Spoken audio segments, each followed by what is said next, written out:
Welcome back to the deep dive. Today, we're gonna take a deep dive into something I think you guys are really interested in. It's FIRE, or financial independence, retire early.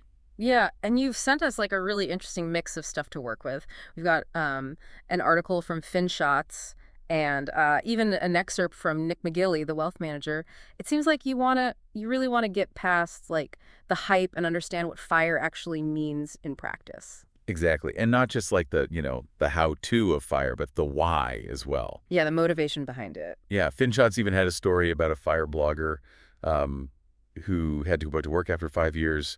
His name was Living AFI. Oh, Living Afa. Yeah, his story's a great place to start, I think, because it shows that FIRE isn't always easy. It's about more than just the money. Yeah, it's not just potato chips and Netflix all day. Exactly. So maybe we should start with the basics. What is FIRE really all about? So, at its core, FIRE is about getting the financial freedom to live your life how you want to live it.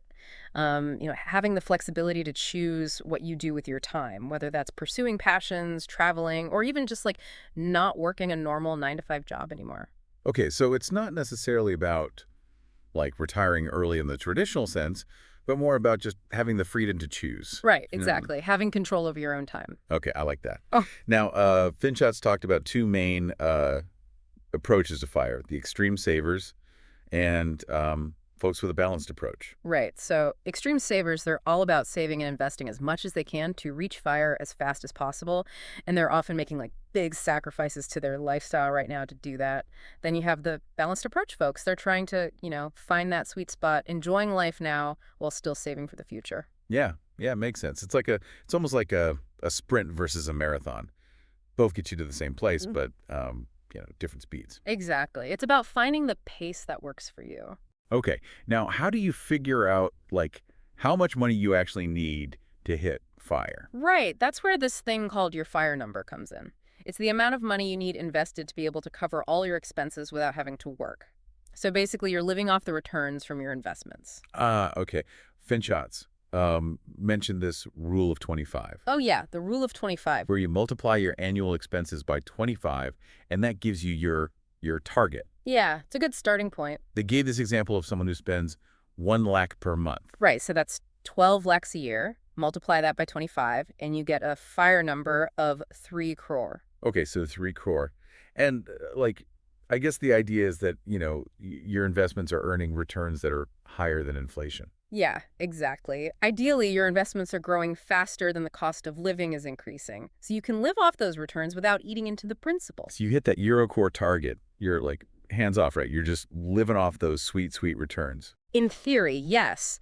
But it's important to remember that, the rule of 25 is a very simplified model. Okay. FinShots even mentioned that the rule of 30 might be a little more realistic because you need to think about things like taxes, Oh, right. Yeah. Taxes, all that fun stuff. market ups and downs, unexpected expenses. Life throws you a curveball. You got to be prepared. Okay. So rule of 30, bigger cushion.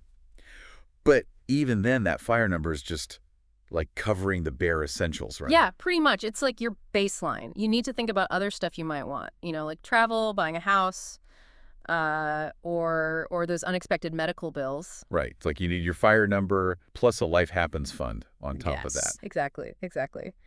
And speaking of unexpected stuff, remember Livin Afi, the blogger who had to go back to work? Oh, yeah, yeah. Well, it wasn't just, bad math that got him there. Oh, okay. He had like a divorce and some big medical bills, stuff that can happen to anyone, really, even with the best financial plans. So FIRE's not a foolproof, happy ever after guarantee. That's right. It's more than just the numbers. It's about really understanding the downsides, the lifestyle changes, and even like the emotional side of it. Okay, I'm intrigued. So I guess we've covered the basic idea of FIRE, the whole FIRE number thing, and even like touched on some of the potential, I guess, downsides. Yeah. Where do we go from here? Let's shift gears and talk about the lifestyle side of FIRE, because it's one thing to be financially independent, but it's a whole other thing to figure out how to build a life you love once you're not working a traditional job. Sounds like a great topic for our next segment. Stay tuned. Hmm.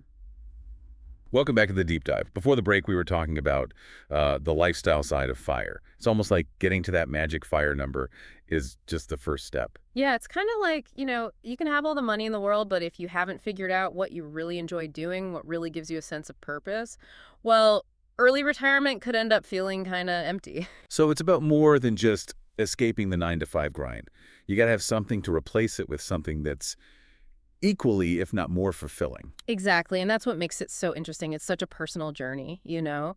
There's no right or wrong answer. Some people might want to travel the world, others might be passionate about starting a business, and then Mm. some might just want to spend more time with their families, you know? It's almost like fire gives you this freedom to design a life that you actually want, a life that really reflects what's important to you. That's a great way to put it. It's about aligning your life with your values.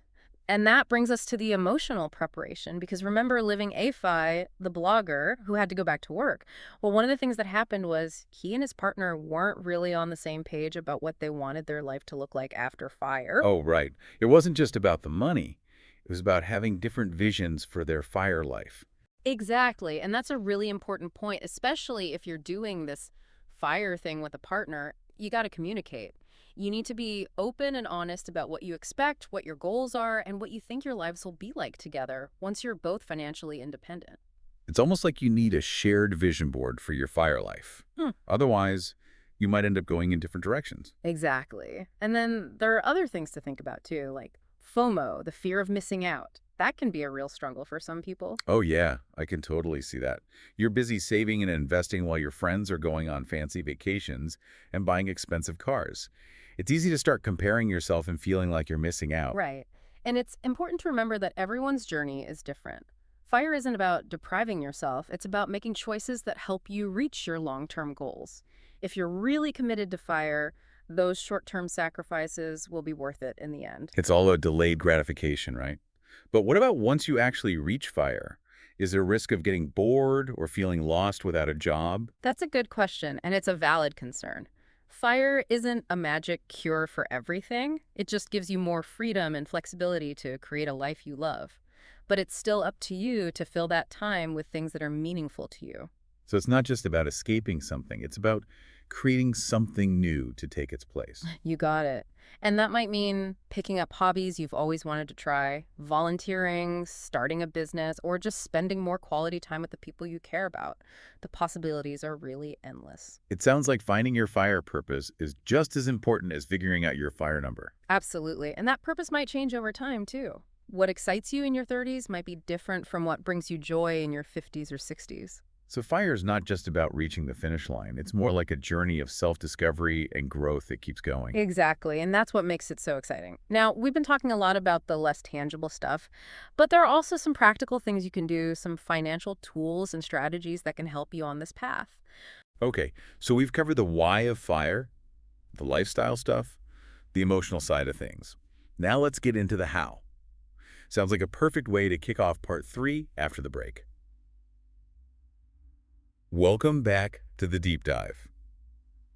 We've spent the last 2 parts really digging into fire, the why, the potential downsides, the emotional side of it all. And now it's time to get practical, right? Let's talk about the actual financial tools and strategies that can help make this fire dream a reality. Yeah, because it's not like you just wake up one morning and bam, you're financially independent. Exactly. It takes planning, it takes action. So where do we even begin? What are the first steps, like if you're really serious about this whole fire thing? Well, I always say the foundation is a budget. Okay, budget.